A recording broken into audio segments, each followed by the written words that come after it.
Bonjour à tous, encore un nouveau test sur la chaîne Benjimix.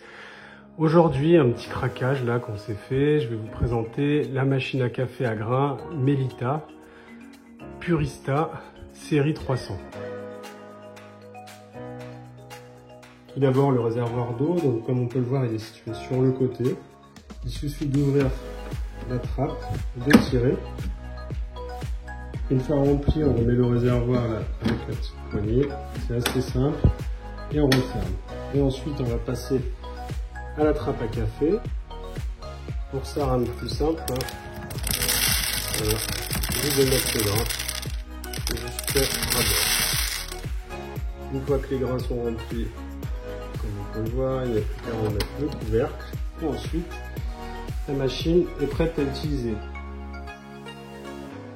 Alors il y a quelque chose qu'il faut savoir, c'est que pour bien entretenir la machine, la marque impose un lavage, un nettoyage de la machine à l'ouverture, au démarrage et lorsque l'on éteint la machine. Après on peut éventuellement en supprimer un, mais elle en impose un des deux, ce qui est plutôt pas mal, comme ça évite d'avoir une machine vraiment sale. Donc ce qui se passe, c'est que dès qu'on allume,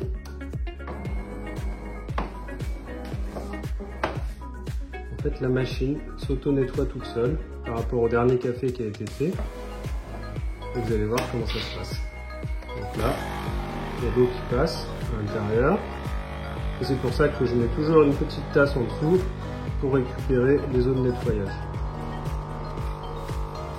Voilà.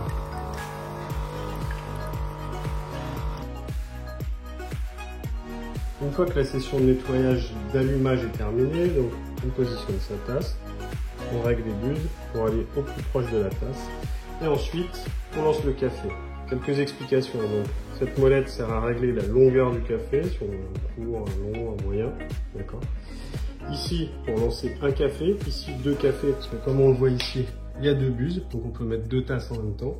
L'intensité du café, 1 grain, 2 grains, commence à être fort, 3 grains. Et puis de savoir si on veut pré-régler une intensité favorite. Et puis après le bouton service. Donc moi je le mets à 1 grain et on va lancer le café.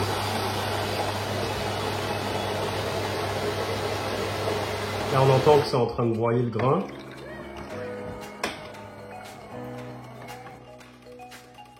Et le café va arriver. Donc c'est pas si bruyant que ça, hein, honnêtement. Avant j'avais une machine à capsule.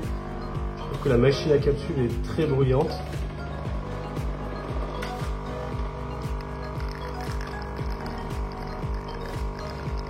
Donc là j'ai réglé sur une longueur de café assez moyenne, hein, assez courte. Vous allez voir, voilà. Là ça me remplit. Une petite tasse. Donc une fois que le café est terminé, on éteint la machine, elle peut s'éteindre toute seule, donc tout ça, ça se règle, hein. Il y a un petit livret, un petit manuel d'utilisation qui est livré avec pour régler la température, pour régler les nombres de fois où on va détartrer la machine, pour régler plein de choses. Donc tout ça, c'est à voir dans le manuel, mais dès qu'on appuie sur le bouton, donc le cycle de nettoyage, moi je l'ai laissé, d'accord. Donc on va voir, il y a un peu d'eau qui va passer dans la machine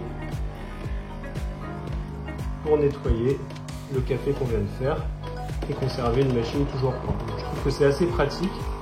Allez, hop, on voit de l'eau qui est un petit peu marron au début.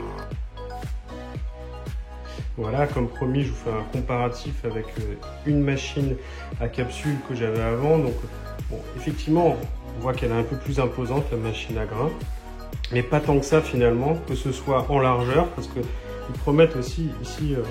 Melita a une largeur assez faible finalement, ça fait 20 cm. Là globalement c'est un tout petit peu moins, mais honnêtement il n'y a pas vraiment de grande différence. Un petit peu plus haut effectivement, et puis légèrement plus profond, mais ça reste raisonnable parce que comme on le voit ici, on a le réservoir d'eau sur la machine à capsule qui est derrière et qui prend aussi de la place. Par contre, en termes de pollution, fini les capsules, hein, d'accord. Donc il m'en reste quelques-unes, mais le nombre de cafés qu'on peut faire à chaque fois, c'est une capsule en aluminium, donc à bannir. Et donc du coup à remplacer par les grains. Et avec les grains, j'ai comptabilisé à peu près, hein, quand on regarde sur internet, avec 1 kg de café, on peut se faire environ 150 à 200 cafés. Voilà, pour finir, bon, je suis assez convaincu, hein, après une semaine d'utilisation de la machine à café à grains Melitta Purista. Par contre, j'ai pas choisi le meilleur café parce que je n'y connais pas encore assez, donc il va falloir que je prenne des Arabica, des bons cafés, donc il va falloir que je me renseigne un peu plus. Mais en tout cas, en termes d'utilisation, aussi pratique qu'une machine à capsule, voire peut-être même plus, parce que finalement, il n'y a rien à faire, il n'y a même pas à mettre la capsule. En termes d'encombrement, je trouve que c'est plutôt raisonnable, même si c'est légèrement plus grand. Et en termes d'utilisation et de bruit, franchement, vous avez entendu, ça reste tout à fait raisonnable. Et puis design, je trouve que dans ma cuisine, ça fait plutôt sympa, elle est plutôt jolie et ça habille bien la cuisine. Voilà, j'espère que la vidéo vous a plu et puis je reviendrai vers vous dès que j'aurai un peu plus utilisé la machine. À bientôt, ciao ciao.